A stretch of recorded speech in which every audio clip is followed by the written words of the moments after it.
Last week on the show, I talked about how you don't want to lose your homecoming game. You don't want to be like Steinert High School and lose their homecoming game to my alma mater, Nottingham High School, which actually happened my freshman year in the marching band. You especially don't want to lose your homecoming game a week after you had a game where absolutely nothing went right for you with Lee Williams and you lost to them. Well, those two factors motivated Prescott last night because they went out and they absolutely ruled the field. They pounced, trounced, and denounced Mingus 48-0, and they got themselves back on track. Great game all around by everyone, and I think if my post-game song dedication, I think it would probably be Deja Vu by Yngwie Malmsteen's Rising Force, because it was deja vu going back to the Northwest Christian game a couple weeks ago where Prescott offensive line, a.k.a. the Pancake Posse, just bulldozed their way through Mingus and opened up huge lanes for Jacob Chamberlain and Braylon Johnson, allowing them to do a Def Leppard and go on a run riot. Oh, man, that's two heavy metal references in just the first minute of the show. Man, I am coming in hot this morning. Oh, geez, that's actually the title of a Hollywood Undead song. Well, let's see if I can keep the song reference train going here. Anyway, as I mentioned before, Chambo and Johnson having great games on the ground. Johnson with 3 touchdown runs, around 150 yards rushing. Chamberlain, 2 touchdown runs, around 185 yards on the ground. Kenny Miller-Terry, he caught a 23-yard touchdown pass from James Heffron. Then he recovered a Chamberlain fumble in the end zone for another score. Trace Overton and Kingston Douthit, they had interceptions. Brady Costas, man, what a shocker here. He actually missed a point after attempt. Well, as I said last night, all good things must come to an end. And, you know, when you get to game 5 of the season and it's the first time you've missed an extra point attempt, you're having a really good season. I would not be surprised if Costas makes the all-region team as a kicker. So great homecoming win by the Badgers. A shutout of Mingus. Second week in a row, the Marauders have been shut out. Prescott and Bradshaw Mountain, they have that Mingus offense trapped in the emptiness machine. Ha! Lincoln Park reference right there for you, baby. Also on the gridiron last night, the aforementioned Bradshaw Mountain football team dealt with Mojave 31-21 in what Coach Bob Young called a hard-fought game. Kylan Jackson, he keeps doing Kylan Jackson things. 3 touchdown runs versus the Thunderbirds. He has 11 touchdown runs on the season. Michael Sanford with a TD pass to Caden Dabney. Casey Ballman had an interception. Then we go out to Chino Valley, and man, oh man, tough one for them last night. They lost to Scottsdale Christian 61-6. Matt Seibel with a 60-yard touchdown pass to Isaiah Anderson for the Cougars' lone score. Mare, they had a pretty competitive game with Joseph City. Unfortunately, the Wildcats came up short in that one, 40-34.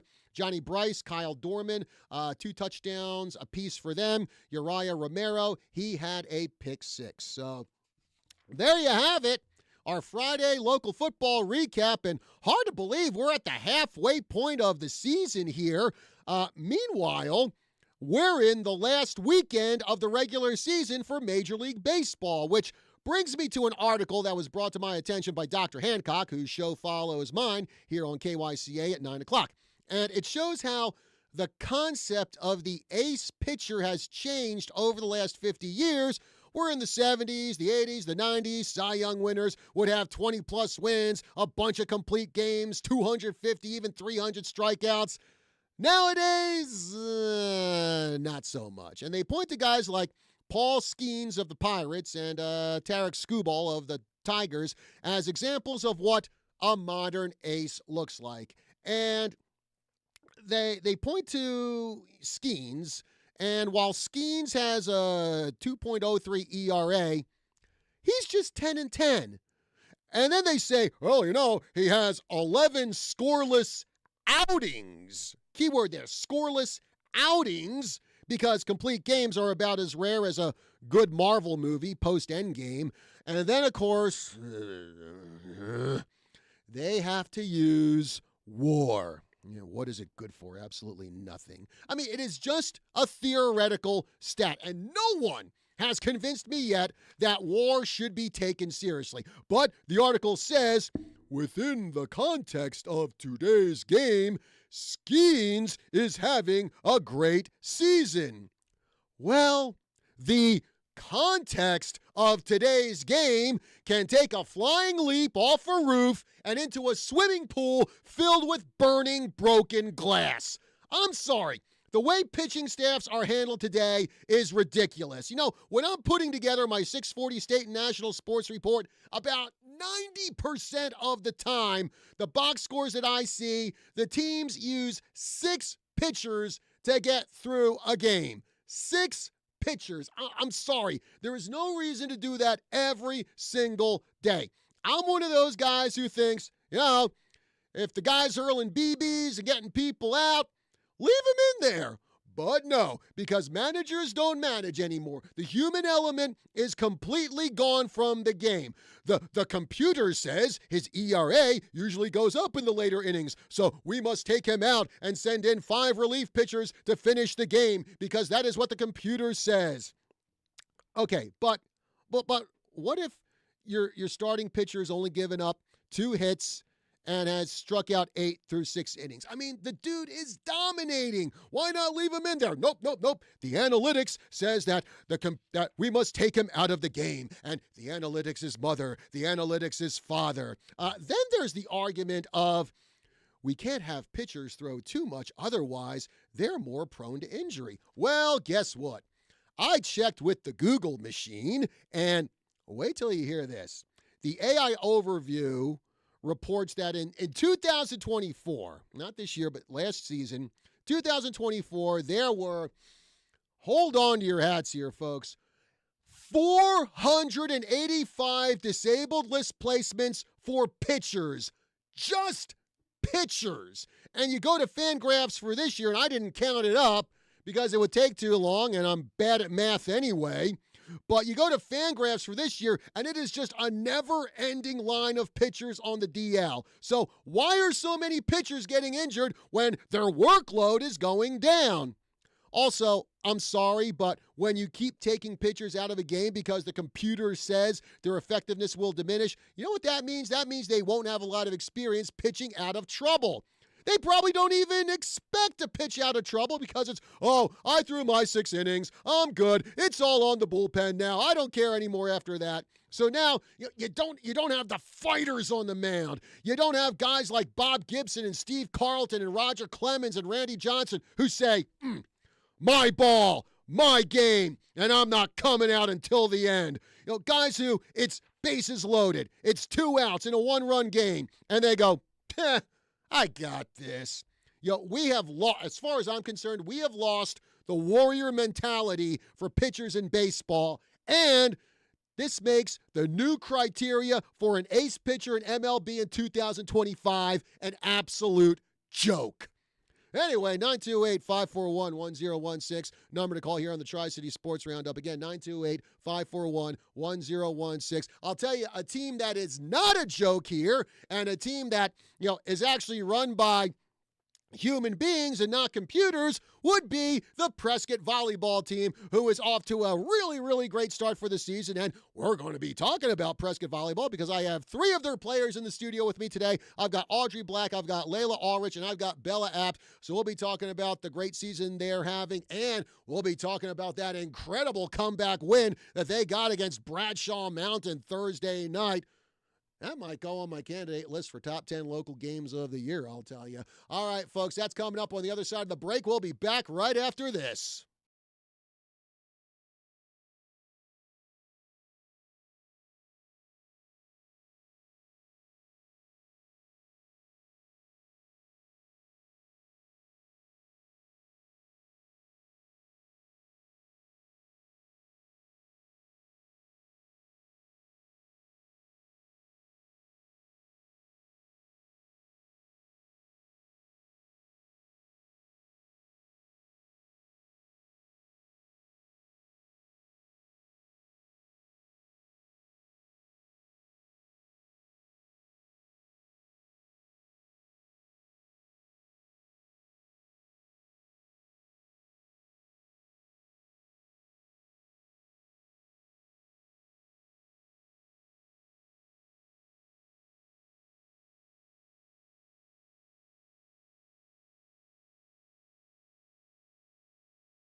We are back here on the Tri-City Sports Roundup, folks. John Rust with you. In the studio with me today, I have three members from the Prescott volleyball team. I've got Audrey Black, I've got Layla Ulrich, and I've got Bella App. Ladies, good morning, and thanks for joining us. Thank you. Thank you. Okay, well, first off, we've got to talk about that epic battle you ladies had Thursday night with Bradshaw Mountain. That was a match. Set number 1 went great for Prescott. They won it.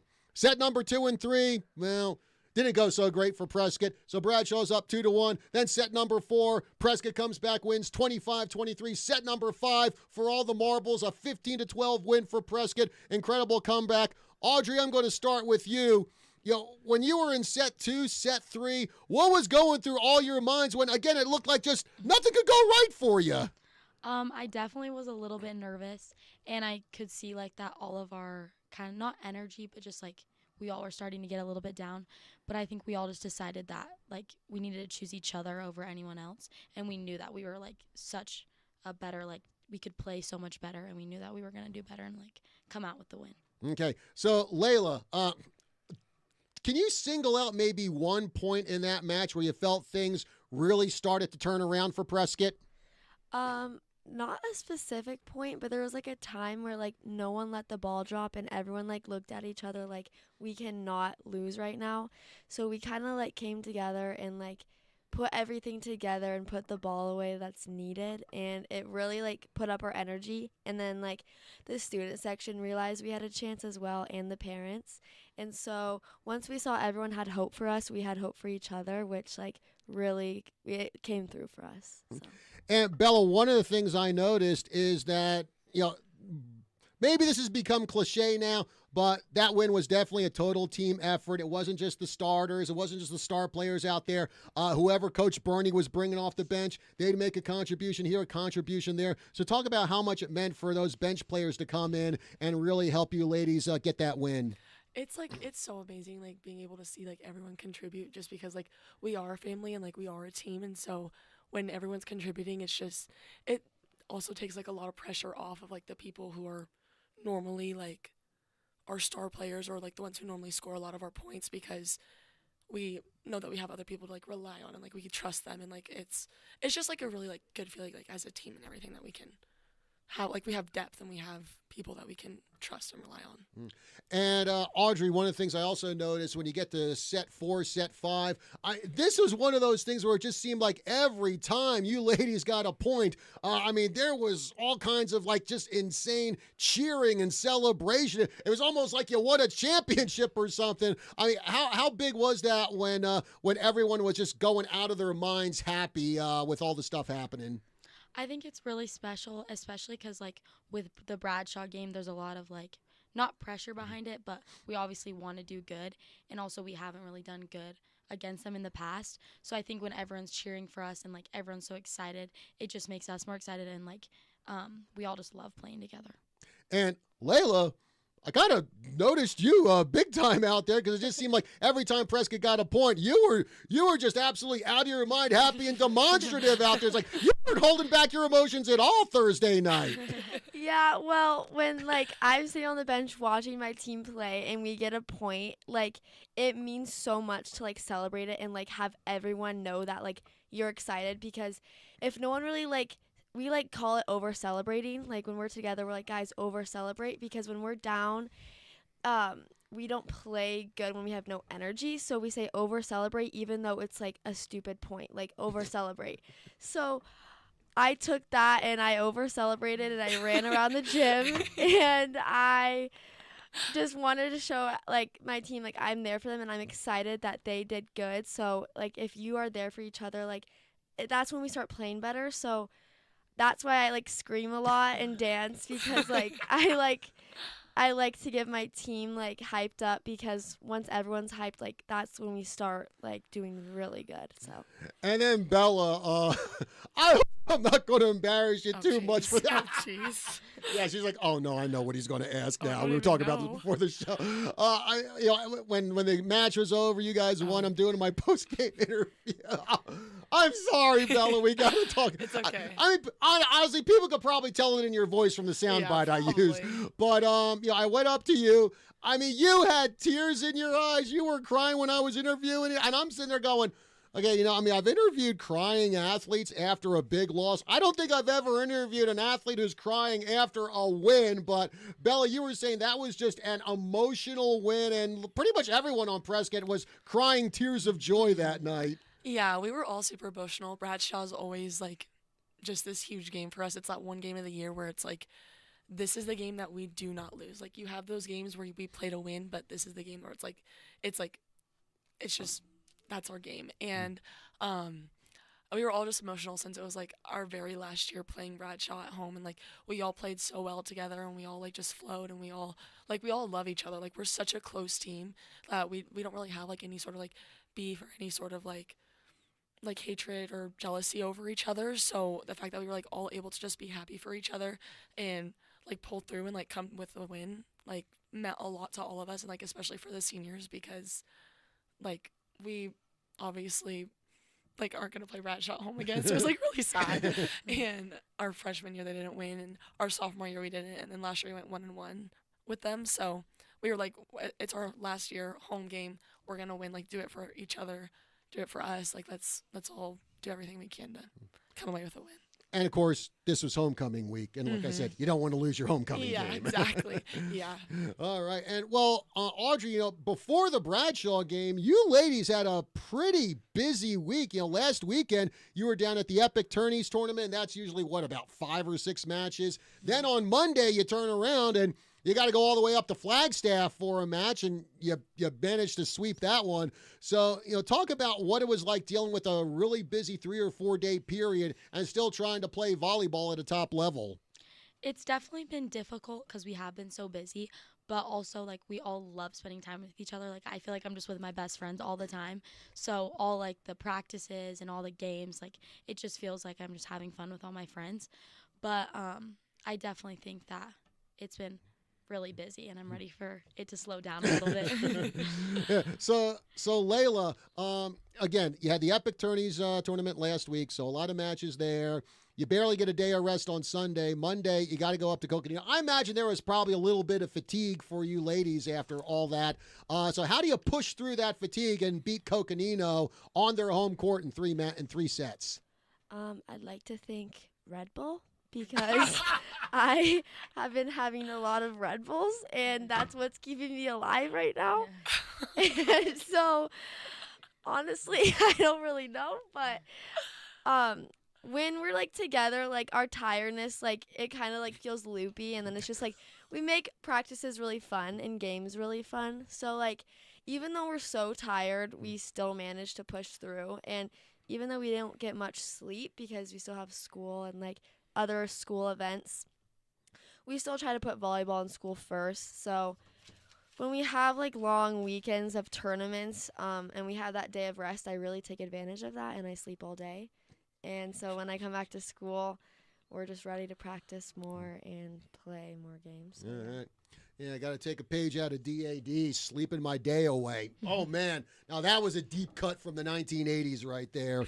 Oh, Bella, speaking about not getting much sleep, Wednesday, because, Wednesday was the homecoming dance, and the homecoming dance was in the Prescott Gymnasium, and that's where the volleyball team practices. So, Bella, you ladies had to have a 5 a.m. practice on Wednesday. Did you all walk into the gym like zombies? Like, We actually walked in with like a lot of energy just because that was like our first one, and it was homecoming week, obviously, and homecoming was that day, so a couple of us walked in with our spray tan still on, and we were all just like kind of in like a funny, goofy mood and like laughing a lot. And JV was also with us, so that kind of brought up the energy and like made it a lot more fun. But we were just like excited, and we had like a whole day like set out and planned for homecoming, so I think it just made like us not tired because we were just like so like go like we're all ready and everything. But and maybe a couple of Red Bulls helped too. oh, I definitely did have a Red Bull. Yeah, Definitely did have a Red sure. Bull. Oh, man. All right, folks. Well, in the studio with me today, I've got Audrey Black, I've got Layla Ulrich, and I've got Bella Apt from the Prescott volleyball team. So we're going to talk more about their season on the other side of the break. But before we do go to break, as always, it's time to see who shined over the past 7 days as we present the Tri-City Sports Roundup 3 Stars of the Week. Starting with the ladies, our number 3 star is Valeria Sotelo of the Chino Valley soccer team. She scored 5 goals in the Lady Cougars' 8-0 shellacking of Sedona Red Rock Wednesday. The number 2 star is Maggie Manili of the Prescott Flag football team. She had a touchdown catch, a pick 6, and returned a punt for a score in the Lady Badgers' 35-0 victory over Monument Valley Tuesday, which was actually played at Monument Valley, which was about a 5 or 6 hour bus ride for the flag football team. And our number 1 star of the week is Liliana Rodriguez of the Chino Valley volleyball team. She made 41 digs in the Lady Cougars' 3-1 triumph over Highland Prep Tuesday. Now for the guys, our number 3 star is Ikar Vialba of the Yavapai College soccer team. He had a hat trick in the Rough Riders' 10-0 stomping of Community Christian last Saturday. The number 2 star is Kylan Jackson of the Bradshaw Mountain football team. He had 4 touchdown runs in the Bears' 59-0 rout of Mingus last Friday. And our number 1 star of the week is Alex Bissett of the Embry-Riddle soccer team. He made 8 saves in the Eagles' 1-0 win over Arizona Christian last Saturday. Congratulations to all our 3 stars of the week. And hey, never let it be said that I ignore standout defensive players on 3 stars of the week. All right, folks, break time here on the Roundup. We'll be back right after this.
We are back here on the Tri-City Sports Roundup. John Rust with you in the studio with me today. I've got Audrey Black. I've got Layla Ulrich. I've got Bella Apt from the Prescott volleyball team, who are 8-0 in their PowerPoint matches. In fact, of those 8 PowerPoint match wins, 6 of them were by sweeps. So great job, ladies. And, okay, Bella, I got to ask, what is the reason why Prescott has just been so dominating in their matches so far this year? I feel like it's because we're running like a quicker offense. Like a lot of teams are not like as prepared for us to be so quick and like because they have to set on defense, obviously. So when we're able to like get the pass off really quick and have the set and the hit be just as fast, it kind of throws off their tempo and their rhythm. And I feel like we've also just been playing really well together and like just kind of like gelled together. We did open gyms like all over the summer. A lot of our girls did club this past like off season, so I think we've just had time to like grow our chemistry together, and since we did start playing together so young, we've been able to grow chemistry throughout the years, and now that like it's our senior year, we're all able to like finally apply that to like the best that we can. Okay. And Layla, when you look at all these sweeps, I mean, 6 out of your 8 PowerPoint match wins are by sweeps.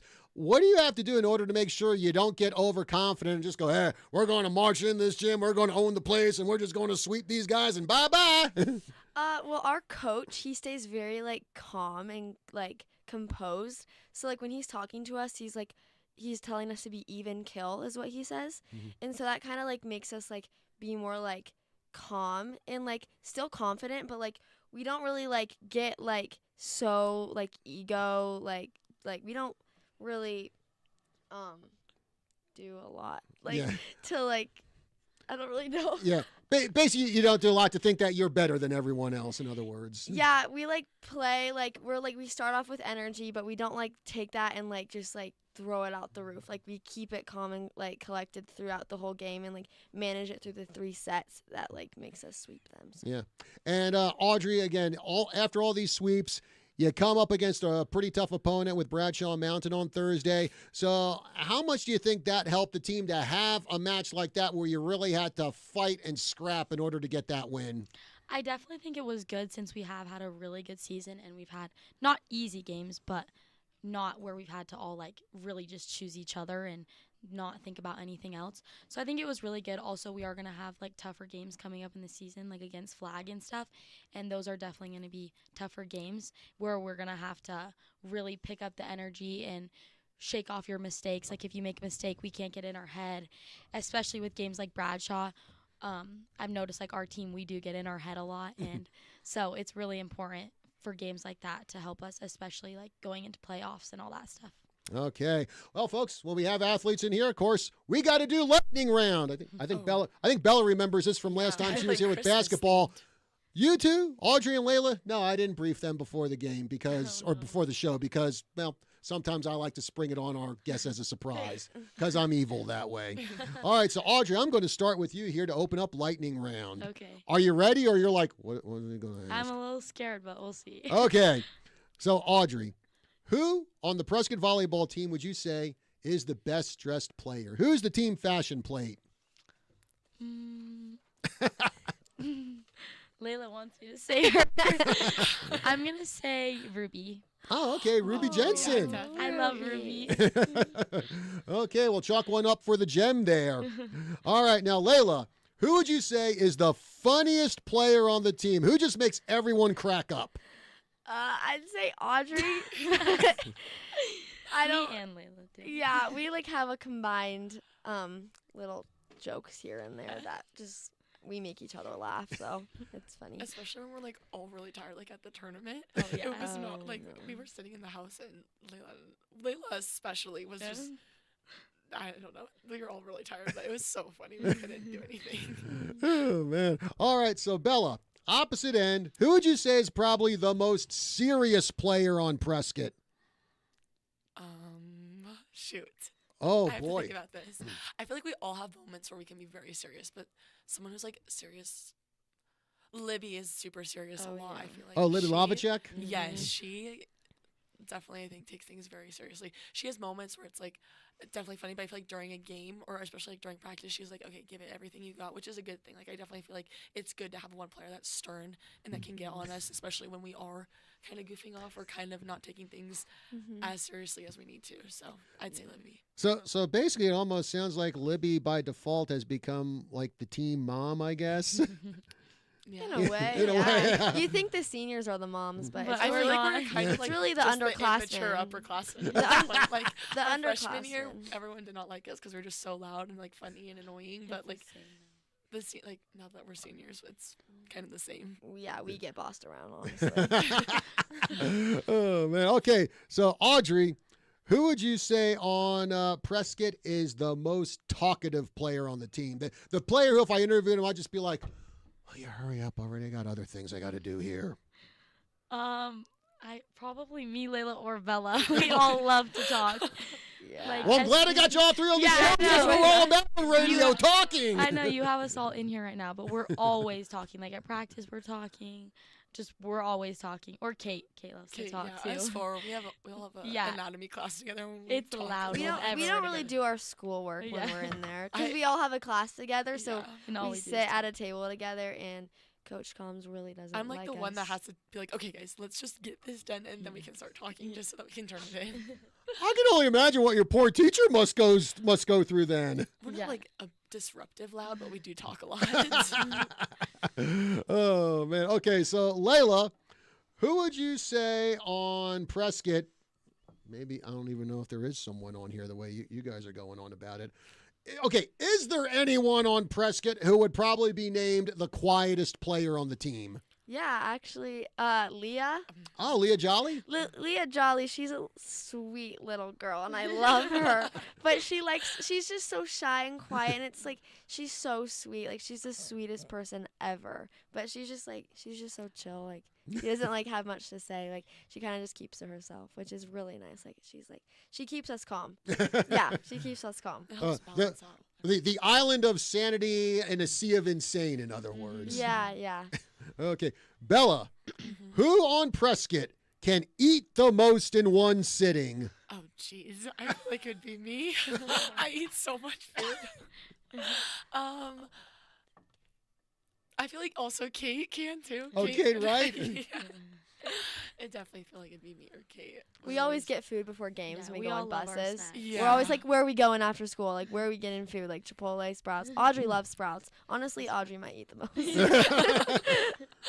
So basically, for Kate, I guess if she's one of the players who eat the most in one sitting, since she has to distribute the ball as a setter. But I guess when it comes to food, it's like, I'm not giving this to any of you guys. This is all Yeah. mine. All mine. Yeah, that's also how Keegan is kind of like that too. Yeah. Keegan will eat all of our food though. Yeah. She's always eating our food. That's funny. Oh boy, I can only imagine what team dinners must be like with you guys. It's Oh, chaotic. It's Yeah. great. It's great. Chaos, and just afterwards, it's like a lot of empty plates and boxes, like a tornado went through there. Pretty much. Oh man!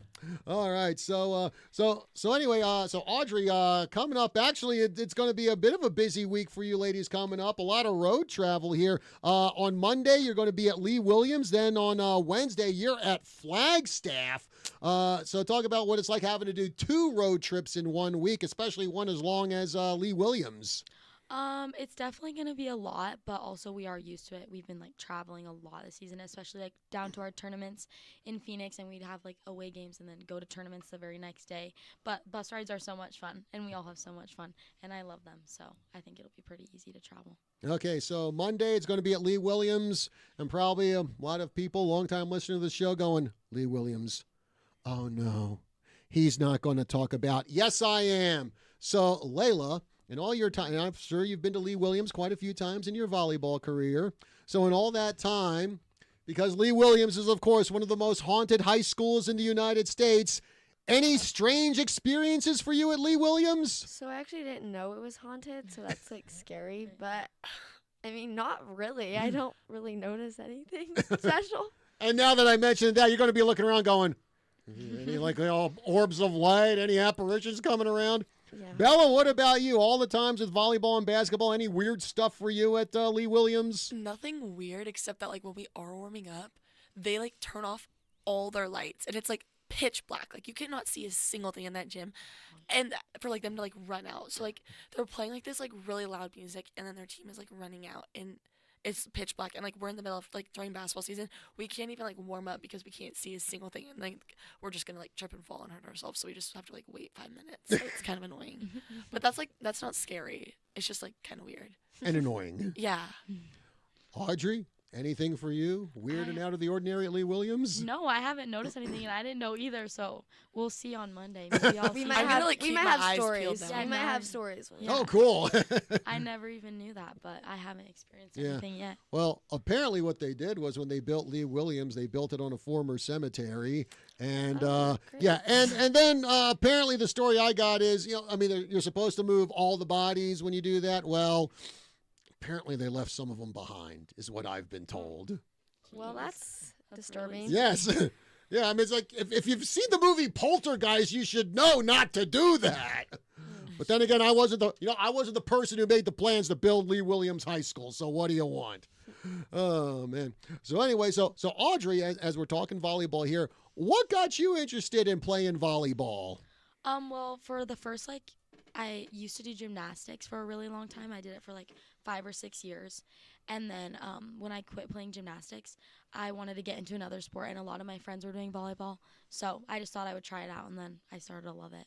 Okay. And Layla, what about you? What got you interested in playing volleyball? I've been playing volleyball since I think I was 6, and I've been actually playing with Ruby and Kate since then, and it's been really fun. We played at the Y team, and we did little open gyms and little days where we'd learn how to pass or learn how to serve underhand or something like that. And so that was always fun. And then as I got older, club started being available, and I started liking club because I got to travel, and then I started making new friends, and that was really fun. And I made new friends. I made friends the people on Bradshaw during club, so we were friends on Bradshaw.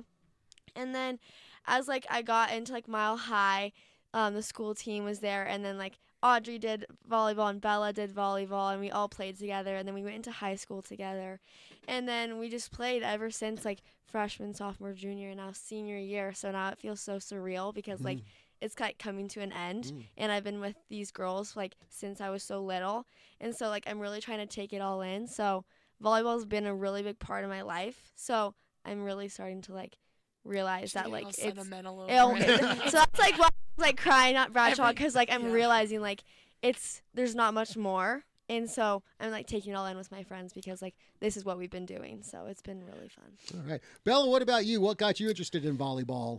It was probably my mom, just because she played volleyball in high school. I always did basketball. Basketball was my main sport, and then my mom was like, Bella, you need to be someone who does multiple sports once you get to high school. So my 8th grade year, I tried out for Mile High, and I had never played volleyball in my life, and I was oh geez, and I kind of wasn't super big fan of volleyball because I did it once in 4th grade, but at that age it's not the same at all. It's you pass the ball over the net and someone is afraid of the ball, so they run away from it. But so I just had a really bad experience to it, so I was super hesitant to even try and play again. And then I went out my 8th grade year, and I was really good friends with Audrey at the time, and I remember me and all my 8th grade friends, we all made one team, and Audrey made the other team. Audrey was on the team by herself, and she was saying videos, she was I'm gonna ask them to switch or I'm not playing, saying all this stuff, and it ended up being really fun. And then I did club that year, or after school bowl that year, and then I just kept on continuing to do it afterwards. So Right. yeah. Right. And, Audrey, again, going back to your freshman year at Prescott, that was a year of struggle for the volleyball team. I think they only had 2 or 3 wins that year. Now here we are, present day, senior year. Like I said, you're 8-0 in your PowerPoint matches. You've swept 6 of those 8 matches. So what has been the reason for this huge turnaround for Prescott volleyball over the past 2-3 years?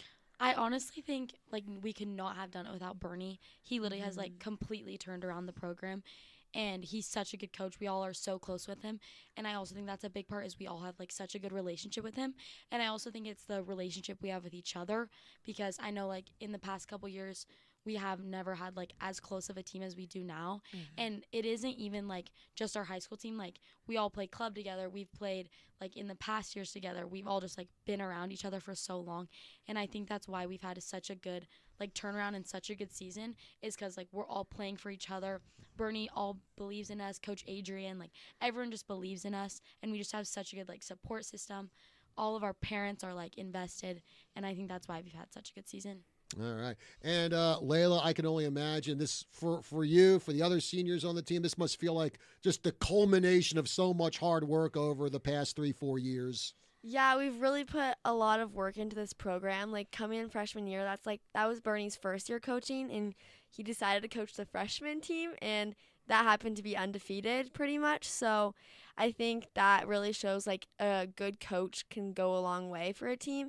So when we have a good coach, I feel we really put in the work to make ourselves better, because he has a lot of hope for us. So. All right. Well, folks, unfortunately, we're coming up to the end of our show here, but I want to thank Audrey Black, Layla Ulrich, and Bella Apt for coming in here from the Prescott volleyball team and telling us all about their great season. Again, they'll be on the road this week playing Lee Williams and Flagstaff. Ladies, thanks for joining us here, and best of luck the rest of the way. Thank you. And, of course, well, like all the teams we have here in the Tri-City area, you can keep up to date on what the Prescott volleyball team is doing by tuning into KYCA, checking out our sports reports. And if you miss any of those sports reports, go to kyca.info, click on the news links. All the sports reports are there. And what will be there later in the morning will be our halftime interview that I did with Layla Ulrich for the football game last night. So that'll be up on the website later this morning. I know it's not up there now. That's because I'm just a lazy bum. What do you want?